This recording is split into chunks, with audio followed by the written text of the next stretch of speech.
दैनिक आहार है वचन का प्यारा उपहार। रोज का है ये आत्मा का पोषण संसार।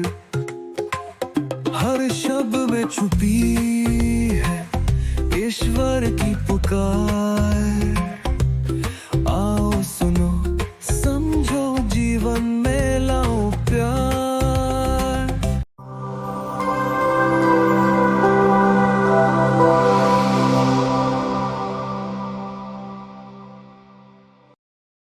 मेरे प्यारे भाइयों तथा बहनों, आज के सुसमाचार में हम देखते हैं कि कुछ लोग यरूशलेम के मंदिर की सुंदरता की बहुत तारीफ कर रहे थे।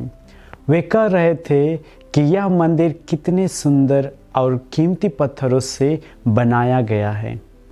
यह सुनकर प्रभु यीशु ने उनसे कहा, वह समय आएगा जब तुम जिस चीज़ को इतना महान समझते हो उसका एक भी पत्थर दूसरे पर नहीं रह जाएगा, सब कुछ नष्ट हो जाएगा।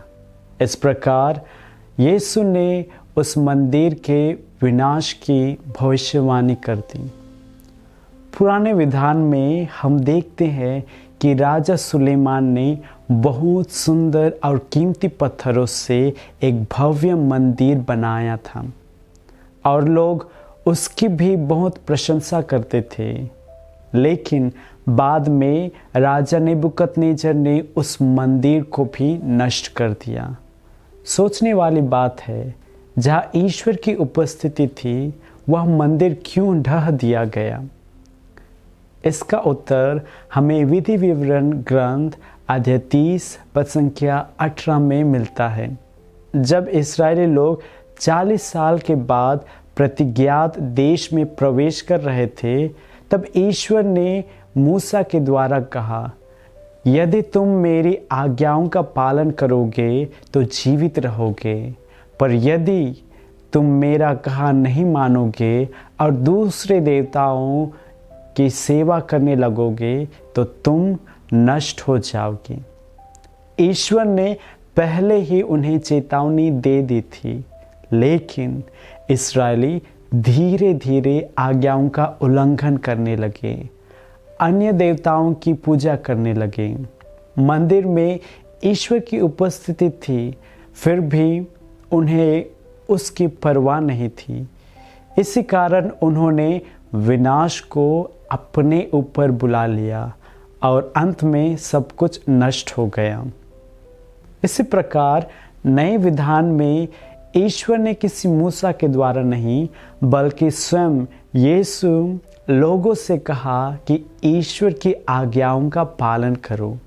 उन्होंने सही मार्ग दिखाया, पर लोगों को ना ईश्वर की उपस्थिति का कद्र थी और ना उसकी आज्ञाओं की। वे प्रलोभन में पड़कर जीवन बिताने लगे और परिणाम वही हुआ, विनाश उन पर आ पड़ी। रोमियों के द्वारा सब कुछ नष्ट कर दिया गया।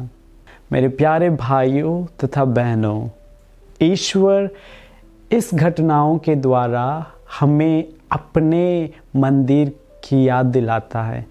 हमारा शरीर भी एक मंदिर है जहाँ ईश्वर का आत्मा निवास करता है।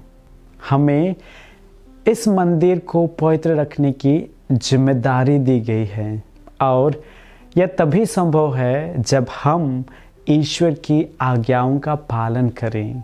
स्तोत्र ग्रंथ में लिखा है, जो व्यक्ति प्रभु के नियम को दिल से चाहता है और दिन रात उसका मनन करता है, वह उस वृक्ष जैसा है जो जलधारा के पास लगाया गया है, समय पर फल देता है और जिसके पत्ते कभी मुरझाते नहीं।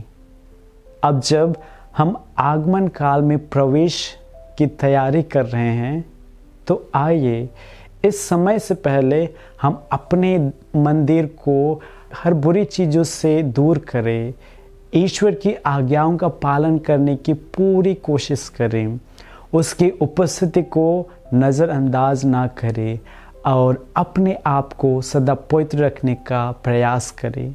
हमारा ईश्वर हमसे सिर्फ यही चाहता है, जो पवित्र नियमों का श्रद्धापूर्वक पालन करते हैं वे पवित्र माने जाएंगे। आमीन।